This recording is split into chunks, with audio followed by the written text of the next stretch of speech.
Star Wars: The Rise of Skywalker is set to introduce many different pieces of Jedi and Sith lore that is said to change how we view the past 8 Star Wars films as well as the entire Star Wars franchise by director J.J. Abrams. This is Mike Zero. Make sure to subscribe if you're new to the channel for future Star Wars content. So what's really exciting about Episode 9 is that we do know that this film is going to introduce Jedi, Sith, Force lore, etc. that's really going to be used as a way in order to benefit the characters of Rey and Kylo Ren, and to really significantly evolve those characters and how they will be utilized in this movie, which I think is a smart move by Disney and Lucasfilm, JJ, George Lucas, and everybody else involved with this movie, in order to really set the characters of Rey and Kylo apart from their former selves in The Last Jedi and The Force Awakens. Now, these past couple of weeks or so, we've been learning a whole lot more about this film, and when it all comes down to one of the concept art descriptions, this is where things begin to get very exciting for Episode 9. Now, specifically, what's really intriguing about all of this is that a description of Rey traveling to the Lost City, where it's described that she is on a mission to uncover new Jedi and Sith lore, to better understand the past and to keep historical accuracy for her new order that she pursues in the film. It said that one of the sequences involves a moment in which Rey enters the Land of Warriors, a place full of ancient Jedi ruins and statues, one of which is said to lead to the very moment in which Rey discovers the statue of the first Skywalker. The statue is said to stand around 70 feet high, where within the statue lies many books that once belonged to him. Rey eventually reads into one of the books, where it's unveiled that it was the first Skywalker who first discovered the ability of Disney's version of flow walking, which allows one to travel to the past, however cannot change time itself for the future. It said that the first Skywalker learned this ability by visiting the Prime Jedi Temple thousands of years ago, where the first Skywalker was the first to become a pioneer of new Force powers that will be demonstrated in the film by Kylo Ren. So let's go over a couple of parts about this, in case you guys are uninformed about the EU, also known as the Expanded Universe / Legends. In there, the Legends version of Ben Solo, Jason Solo, was able to use the power of flow walking, which allowed one to travel to the past and interact with elements of time travel. Now, what I like about this in particular is that this is, of course, Rey discovering the first Skywalker. Now, we do know that the first Skywalker itself is, of course, one of the meanings of the official title of Episode 9. Again, like I say, there are over 3 different meanings to the Episode 9 title, The Rise of Skywalker. And I think that the fact that they are touching on the first Skywalker in Episode 9 is really a big deal, because it's really diving into the origins of the name Skywalker itself.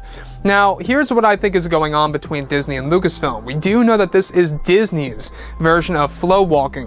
That doesn't necessarily mean it's going to be called flow walking, quote unquote, in the film. I wouldn't be too surprised if Disney called it skywalking, to be honest. I really wouldn't be surprised at all whatsoever.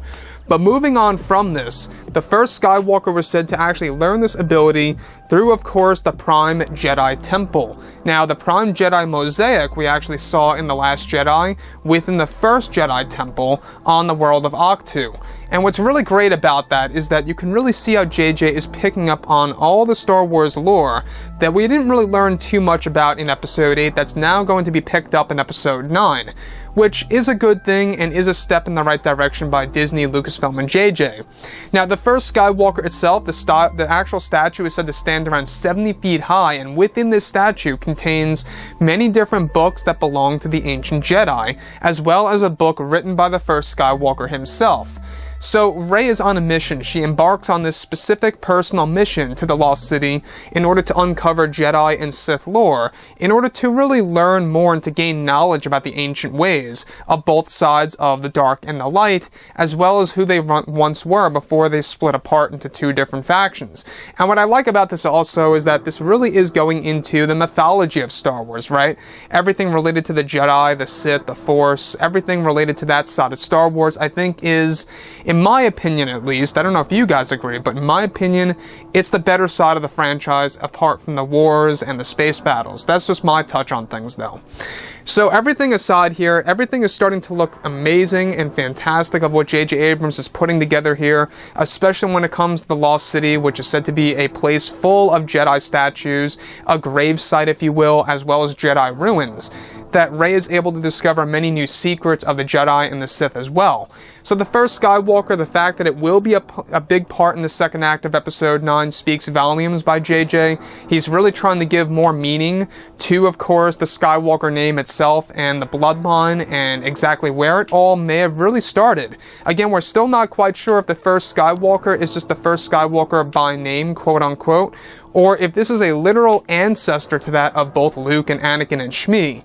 So I would love to hear each and every one of you below in the comments, and if you guys did enjoy the content for today, do make sure to drop a thumbs up on this video to support the channel. I thank you all so very much for the kind support, and I'll catch you guys next time.